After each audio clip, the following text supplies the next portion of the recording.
Hey y'all, welcome back to Poplar Creek Farm. I'm convinced at this point that my garden just doesn't want to be reset for next year.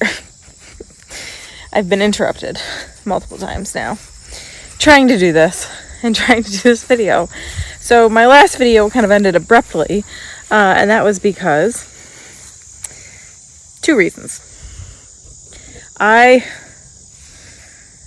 As you saw in the end of the video, I got stung by a bee. It was one of my honeybees. I am going to requeen one of my hives. I think they are very aggressive. My daughter also got stung in the garden like a few days before that.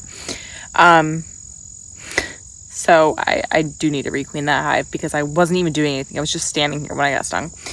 And then before I actually got stung, I had started to get kind of itchy. When I'm working in the garden, especially this time of year, I get very itchy just overall. I believe it's the ragweed. And I've had before where I went on a run and I came back and I was just like head to toe itchy. And it was very much the same feeling that I was having when I was doing that video. Kind of head to toe itchiness where I'm like, my scalp especially will like burn and itch. And so I knew that I was going to quickly probably break out in hives, which I had before when I went on that run. I broke out in hives. So I was like, I need to get inside. I need to shower and I need to get Benadryl because I'm about to have a reaction.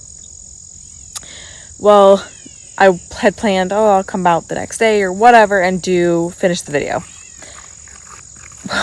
Where I got stung, I swelled up a little bit. Huh. Couldn't even really open my eye the next morning. Here's a couple of pictures from what happened with it within a few hours of happening, and then kind of at the end, the next day, the next morning result.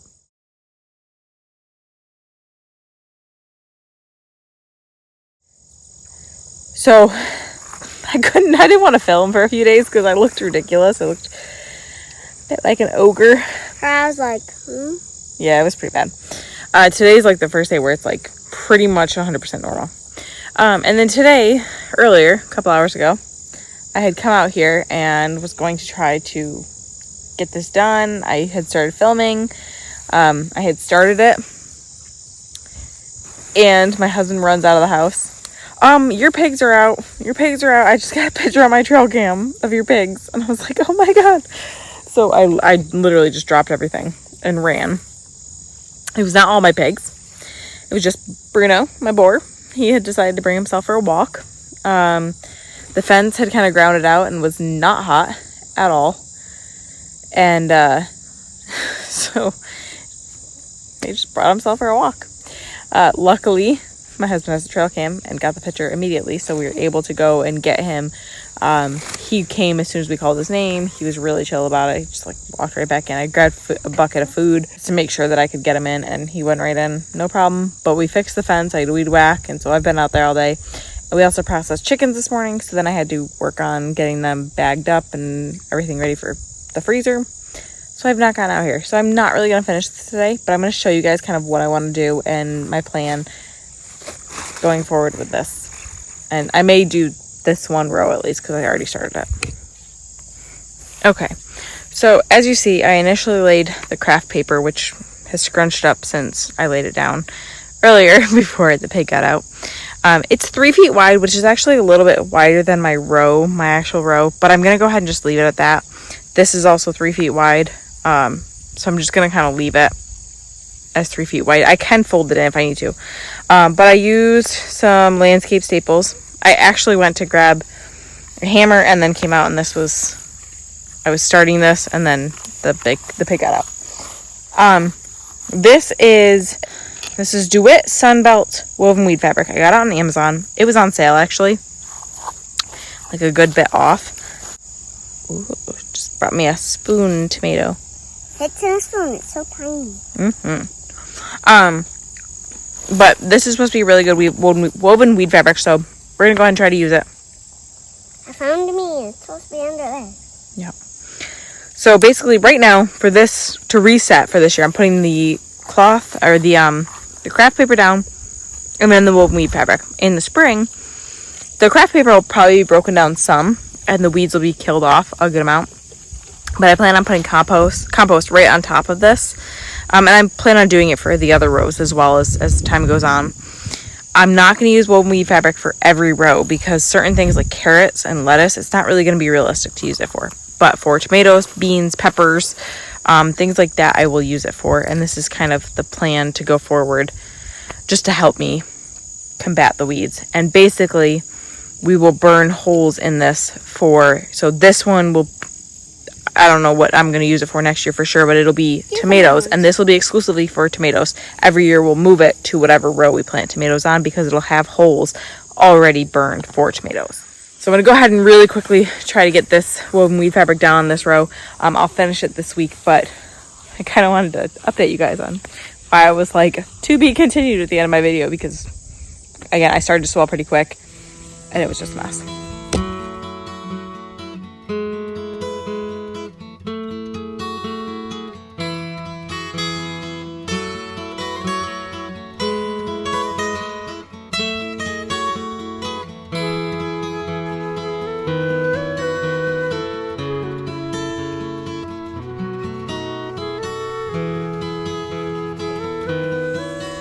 All right, so this is the gist of what I'm doing on the rows as I'm pulling them out for what was the summer garden. So like my beans were done. So I'm putting down the craft paper, which is extremely thin and honestly probably not worth it. Cardboard is much better, but I have a massive garden. So to try to use cardboard in every row and fill every row would be really difficult and probably impossible and not realistic. So the craft paper at least is something. Put that down, and then, like I said, in the spring I plan on putting compost on top of that, and then using the woven weed fabric. This, I'm just using a few landscape staples to keep it in place for now, to help start killing weeds. There you go. What's up? Basically, it's the same thing as using a tarp in some of these rows. It'll help, burn the weeds for now, and hopefully suppress some weeds for next year. Again, we're going to do this kind of in every row. I may have to kind of half it or cut it down a little bit because 3 feet isn't going to leave me much in the way of walking room, which I want to use the clover, continue to use the clover for living mulch. But this is kind of the start of it. I'm going to do the next 2 rows over the next few days. Again, today just ended up being a little more crazy than I expected. And as the tomatoes come out, I'll do the same thing. We have beans that are drying beans. Those will be a little while still. But my watermelon and my zucchini row that didn't really produce anything this year, I plan on weed whacking down and doing the same thing, just kind of continuing that process. And every row that I can, that I'm going to utilize next year as my row garden, because this is going to become a no-till garden. That is the goal, is to not have to till this area ever again and start actually building soil and giving back to the earth versus constantly wanting to take from it.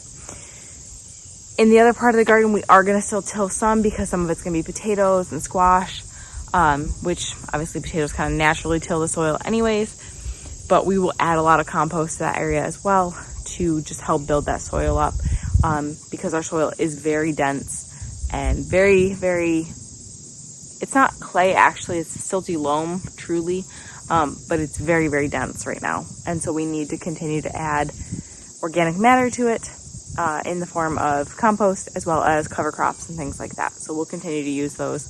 But right now my big goal is to get the weeds suppressed somewhat for next year so that I'm not fighting as much going forward. But thank you guys so much for hanging out with me today. I apologize that this video took a few days to actually get to. But remember, we're growing today for a better tomorrow. Please like and subscribe and join me on the next one.